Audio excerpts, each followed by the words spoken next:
Welcome back to my channel. This is Coin Nomad. 안녕하세요. 코인 노마드입니다. 코인게코, 마켓캡, 비트코인, 이더리움, 기타 코인들 거의 변동사항이 없고 마켓 와치도 보면 다우, S&P 500, 나스닥 모든 것이 변동사항이 없습니다. 조용히 무언가를 기다리고 있는 분위기가 나오고 있는데 월요일 아침 미국 개장할 때 무언가 약간 변동성이 나올 것으로 보고 있습니다. 제롬 파월 연방준비제도 이사회 의장은 인플레이션이 줄어들고 있다는 명백한 설득력 있는 증거가 나올 때까지 금리 인상을 계속될 것이며 지금까지 가장 강경한 발언을 한 이후 앞으로 시장 변동성이 더 커질 것을 말하고 있는데요. 파이퍼 샌들러 글로벌 자산 배분 책임자 벤슨 더럼은 시장이 불확실성하고 인플레이션도 불확실성하고 연준에게는 매우 어려운 일이며 바늘로 꿰는 것처럼 정확히 노력해야 한다고 언급하고 있습니다. 그만큼 지금이 어려운 때다. 위태로운 때다라고 말하고 있는데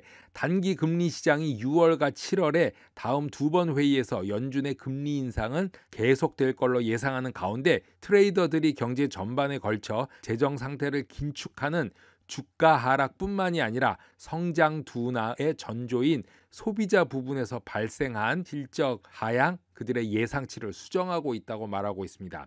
다음 주 소매업체 실적 결과가 나오는데 캐피탈 그룹의 포트폴리오 매니저인 프라모드 아툴루니는 긴축된 재정 상태는 해결책의 일부일 뿐이고 부정적인 견해를 나타냈습니다. 파월 장관의 강경한 발언은 연준이 경기와 인플레이션을 둔화시키기 위해서 주식의 하락과 수익률의 하락, 실업률 상승을 시사한다고 덧붙이고 있습니다. 리플의 법률 고문인 스튜어트 알더로티가 SEC의 위선에 대해서 비난을 했는데요. 리플 사건의 최신 업데이트를 먼저 보면 SEC는 힌맨의 이메일이 변호사와 클라이언트 권한으로 보호된다고 주장한 4월 말 제출된 서한에 대해 뒷받침하는 답장을 제출했는데 리플에 대한 최신 답변은 전직 SEC 관리인 윌리엄 힌맨이 SEC 변호사로부터 법률 자문을 받았고 따라서 문서는 변호사, 고객, 클라이언트의 특권으로 보호되어 있기 때문에 법원에 제출할 수 없다. 이렇게 말하고 있습니다. SEC가 리플 소송과 관련해서 지연하려는 카드를 사용했다고 비난하면서 에이전시가 사건을 신속하게 처리할 것을 촉구를 했는데요. SEC 사건 지연에도 불구하고 리플과 법원은 가능한 한 빨리 해결을 하기 위해서 여전히 열심히 노력하고 있지만 2023년에야 결의안이 나올 것으로 생각하며 2022년 올해는 업계의 미래가 걸린 암호화폐 법안에 모든 관심이 집중되는 한 해가 될 것으로 작년에는 암호화폐 산업 가치가 4배가 증가하고 주요 채택 이정표가 달성했다면서 올해 기술 혁신은 종종 적대감에 직면하지만 미국 이외의 경제적 경쟁자들이 디지털 자산과 블록체인 지원, 실시간 지불 및 중앙은행 디지털 통화, CBDC를 신속하게 채택하고 있기 때문에 올해가 상당히 중요한 관심이 집중되는 한 해가 될 것이라고 말하고 있습니다. 어제 USDT 스테이블 코인의 보유고가 발표됐었는데요. 그것과 테라 루나에 대한 언급을 헤지펀드 시타텔 캐피탈의 CEO인 켄 그리핀이 말을 했습니다. 테라의 붕괴가 적절한 규제 당국의 조치가 필요하다라고 말하고 있는데요. 블록체인 프로토콜의 주력 스테이블 코인 중에 하나인 테라 UST가 패깅을 잃은 것은 규제 당국이 스테이블 코인에 대한 필요한 규정을 마련하지 않은 결과라고 말하면서 규제에 대한 동기를 부여해야 한다라고 말했습니다. 테라 재앙은 실제로 깊은 규제에 초점을 맞추도록 경종을 울린 것으로 테라 이전의 USDT를 포함해서 스테이블 코인들은 그 이름 때문에 적절하게 규제될 것을 요구한다라고 말을 했습니다.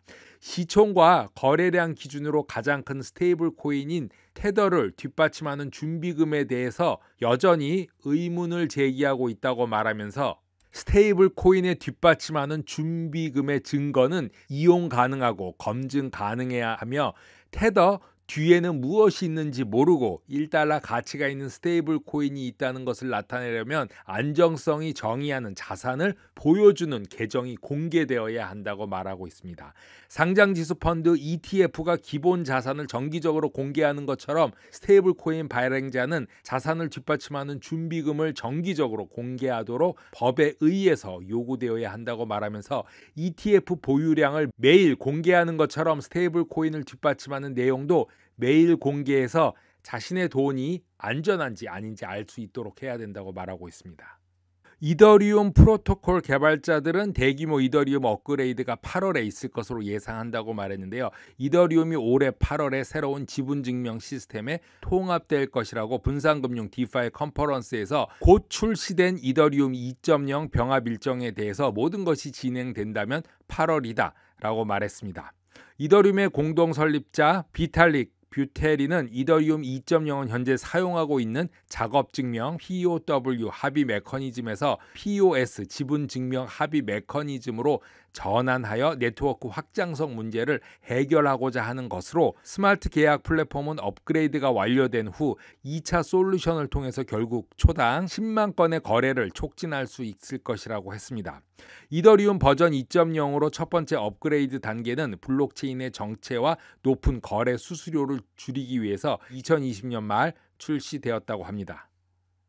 코인게코의 CEO 보비 오는 러시아의 우크라이나 침공과 지속적인 인플레이션이 발생하는 공급망 문제로 인해 암호화폐가 거시적 약세 시장의 한가운데 있고 암호화폐 약세 시장은 이제 막 시작일 수 있다고 말하고 있습니다. 미국 연준이 인플레이션을 진정시키기 위해서 금리 인상하는 것 외에는 선택의 여지가 없는 상황을 지적하면서 그 결과 미국 주식시장 성장주가 타격을 받고 있고 기관의 참여로 암호화폐는 이제 트레드파이 즉 전통금융과 높은 상관관계로 기술 주식은 위험 자산으로 간주되어 큰 타격을 받고 있다고 말하면서 상장된 많은 기술 주식은 지난 6개월 동안 시총 75%까지 하락한 것도 있으며 불행히도 아직 바닥 근처가 아닐 수 있다라고 말하고 있습니다.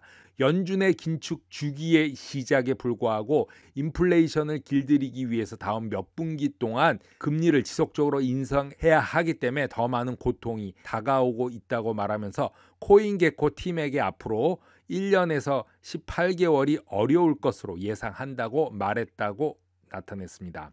CEO 온에 따르면 코인게코는 확장된 약세 시장에 대비하기 위해서 약세 시장에 진입을 했으며 단기는 아닐 것으로 보고 있고 어려운 시기에 대비하고 지출에 신중을 기하고 수익에 최적화에 집중하고 커뮤니티가 원하는 것을 구축하면서 다음 주기를 위해 준비하고 있다고 말하면서 많은 투자자들이 현재 현금을 보유하고 있고 시기를 기다리고 있다고 말하고 있습니다. 또한 비트맥스의 아서 헤이스는 추가 하락을 예상하고 있는데 비트코인 구매자는 2만 불, 이더리움 구매자는 1,300불을 매수 타이밍으로 보고 구매에 매우 신중을 하면서 사이클 반대편에서 더 강해지는 것을 생각해 보면서 지금은 기다릴 시간이라고 말하고 있습니다.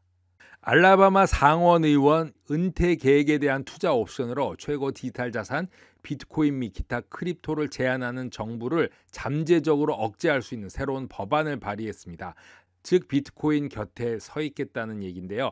공화당 상원의원 토미 의원은 2022년 금융자유법을 발표했고 이 법안은 미국 노동부가 노인연금을 암호화폐 자산에 배제하려는 시도에 대한 대응으로 보고 있습니다. 이 법안은 금융기관과 고용주가 투자 수단으로서 가상 자산을 제공하는 것에 대해 법적 문제에 직면하지 않도록 보장하는 것과 투자자가 암호화폐에 투자하는 것을 금지하려고 시도하는 것에 대한 제어 능력을 포함하고 있다고 말하고 있습니다. 토미 상원의원은 은퇴 저축자들이 생각하는 대로 투자할 수 있는 권한을 부여하고 투자자가 재정적 자유를 행사하고 금융회사가 처벌하지 않도록 할 것이라고 말했습니다. 미국 하원 의원인 플로리다의 도널드 의원도 2022년 금융자유법을 지지하는 법안을 냈습니다. 코인 노마드 오늘은 여기까지 하겠습니다. 감사합니다.